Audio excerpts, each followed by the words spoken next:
the Nikon Group.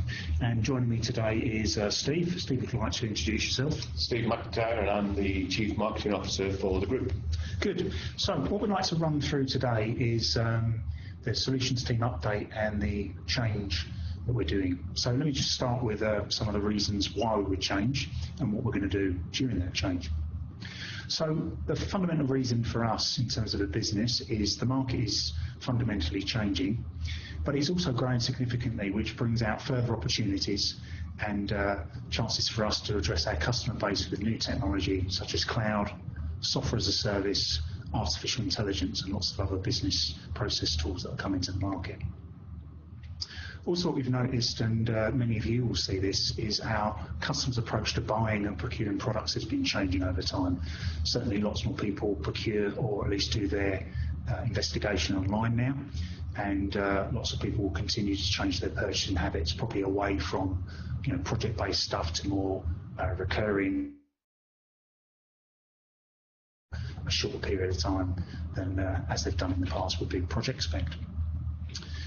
The current structure that we have in the business units, so the Video Nations, the Rocom, the Pennine, and obviously co-channel businesses, means if we're trying to deal with customers buying multiple products from us, often they may have had to purchase from us under 4 different company names, and on some occasions get 4 different invoices. So that structure in itself doesn't help us to grow. Often many of our customers don't know that we do a wider range of products than we're currently selling to them, and we need to address that and give our customers the opportunity to buy more products and services from us.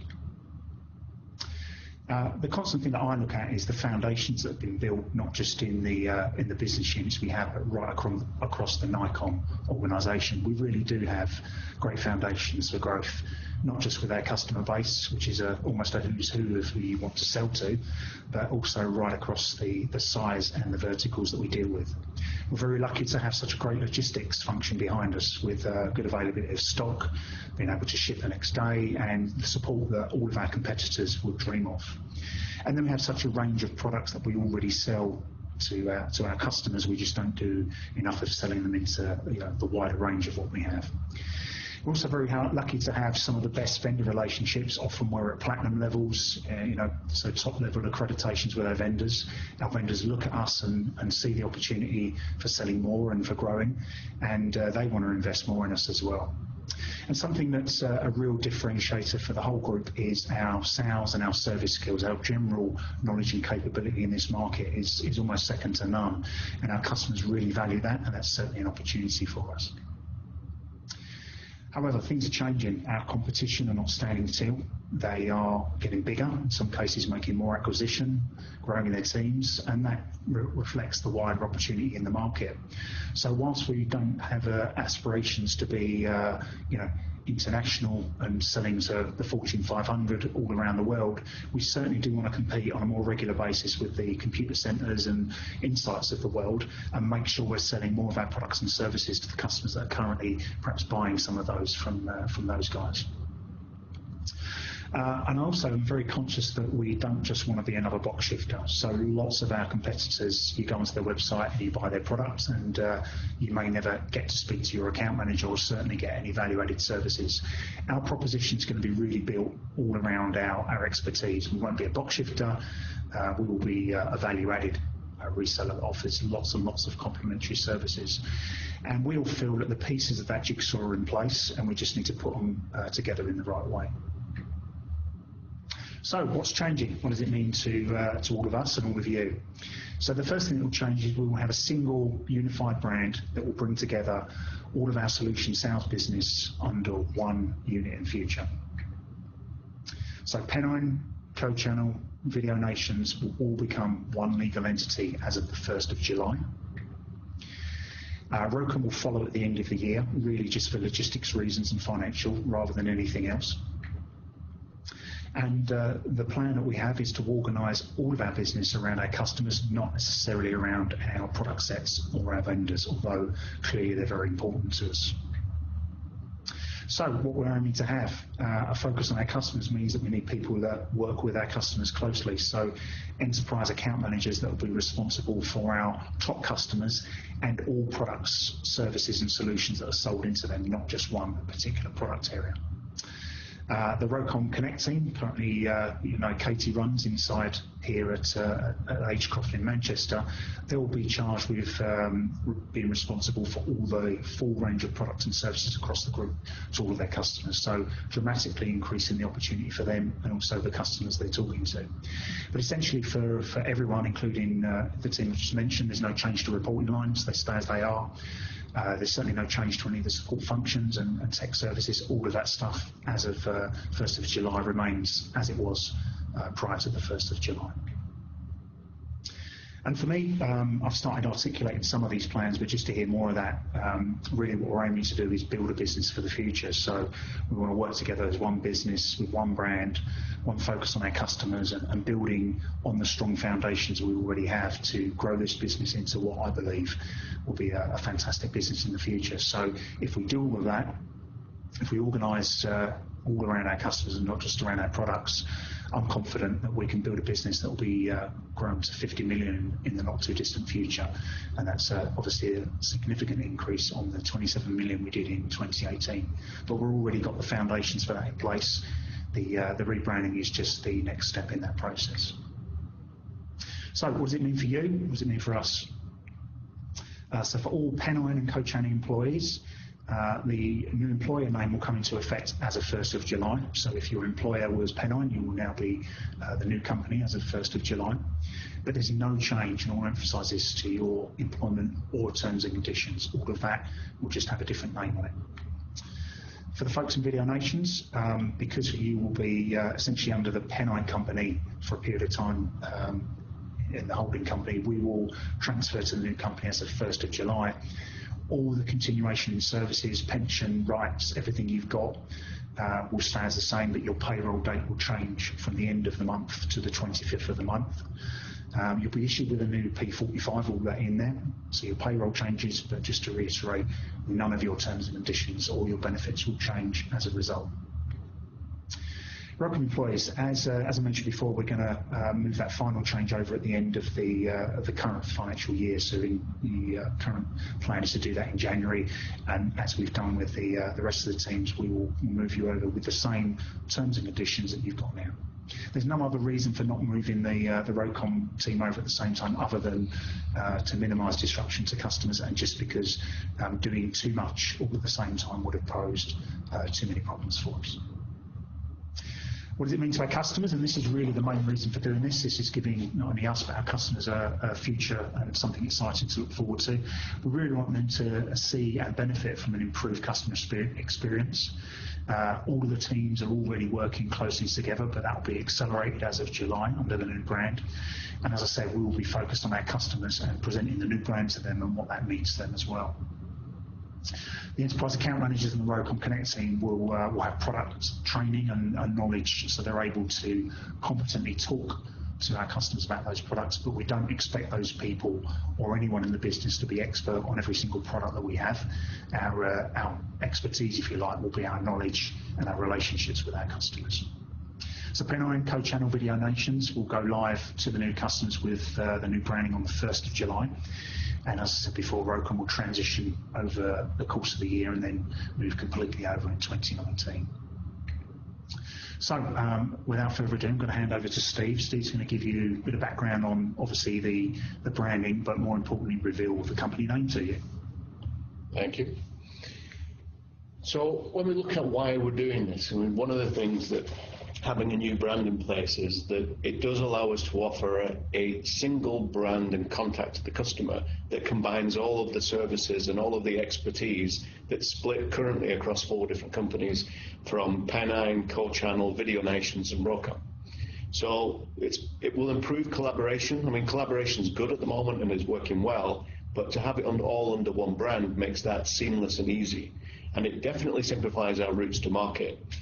And particularly when you look at the tender and framework positioning, I know that's a lot of work that's being done on that, is it gets complicated in frameworks where we've got services coming from different sections of the group.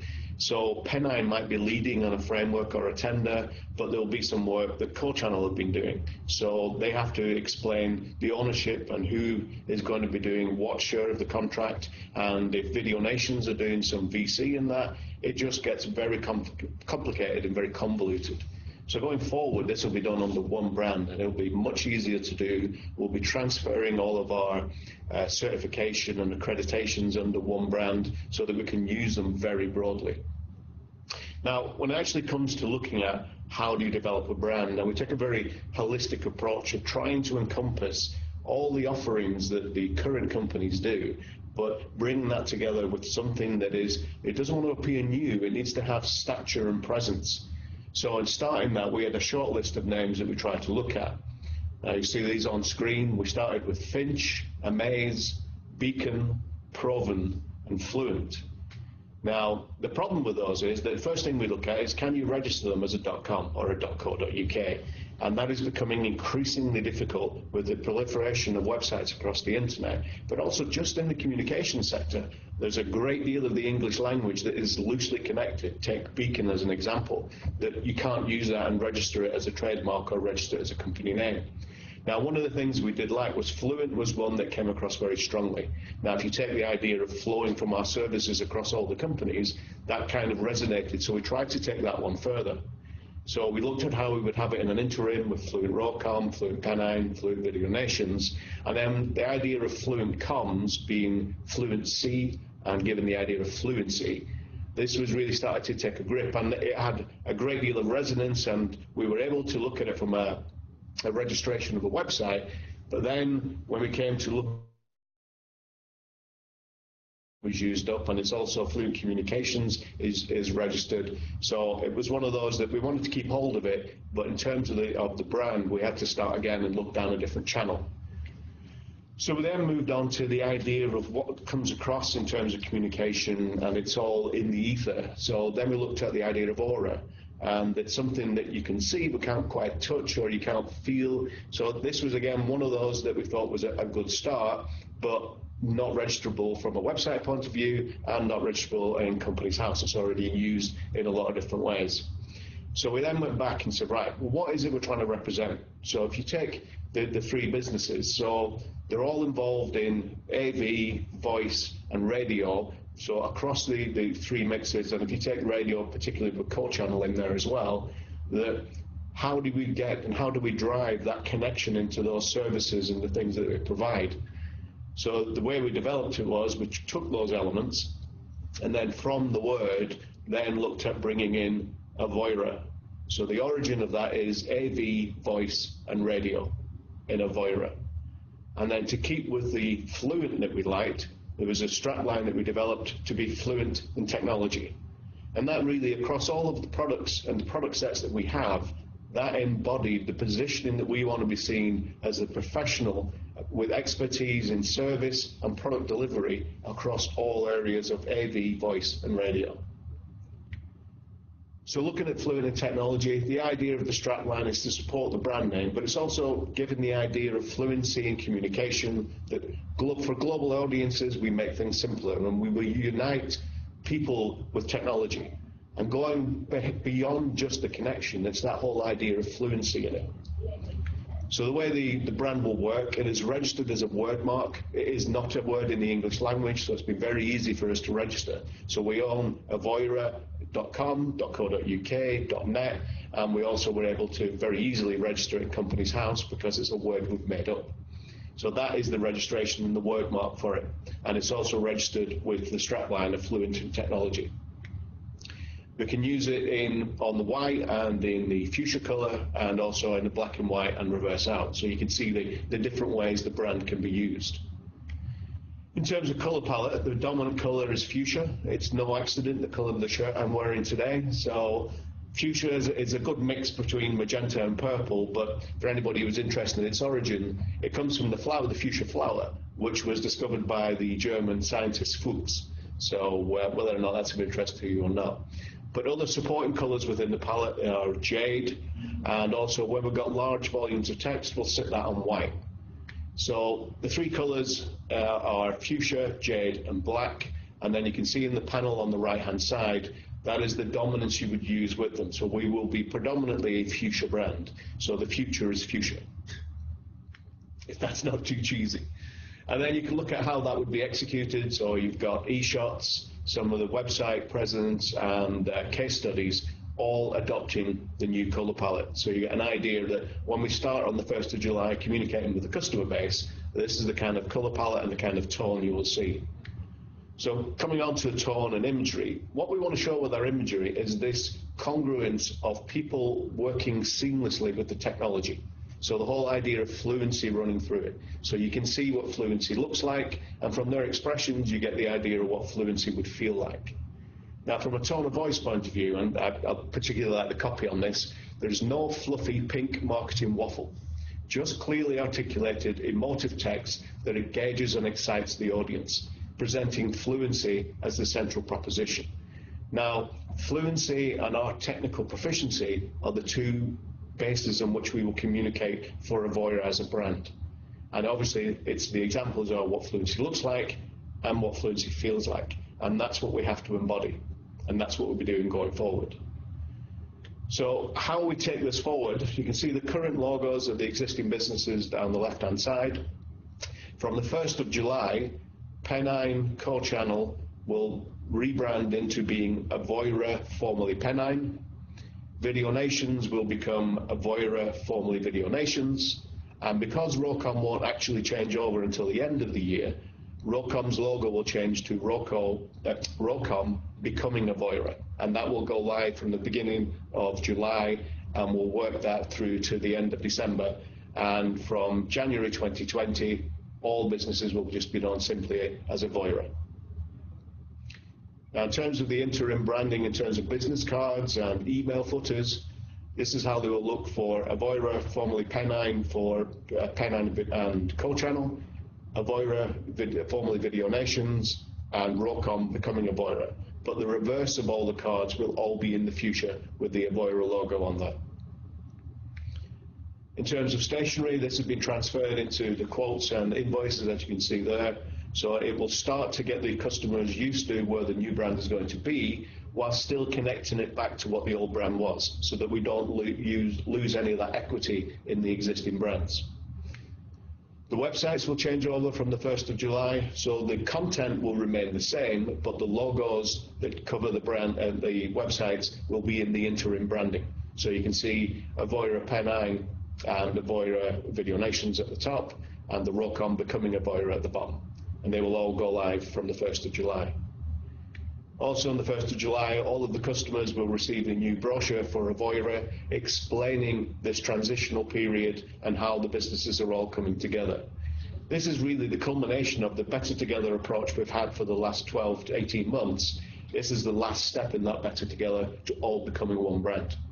So this will be out for the customers to review and be able to see how we're moving forward. And then from beginning of January, everything will be Avoira. Now you'll see lots of changes to the logos. We've got the lanyards will be Avoira. Anybody who's been in the Rocom Video Nations office in Edgecroft will already have seen the wall that does say fluency is what every business wants from their communications. So this has been in planning for a while. This is just coming to light now. Now I know Andy's wanted it to be happening for the last 3 months at least. So there'll be lots of new collateral, and everybody will get a chance to see all this as we go live on the 1st of July.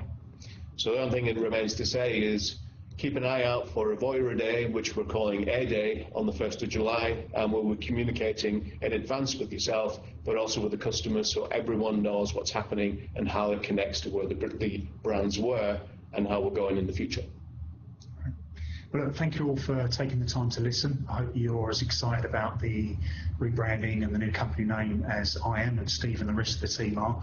And we look forward to answering any questions you have. Please feel free to come forward to your line managers or myself or any of the board members.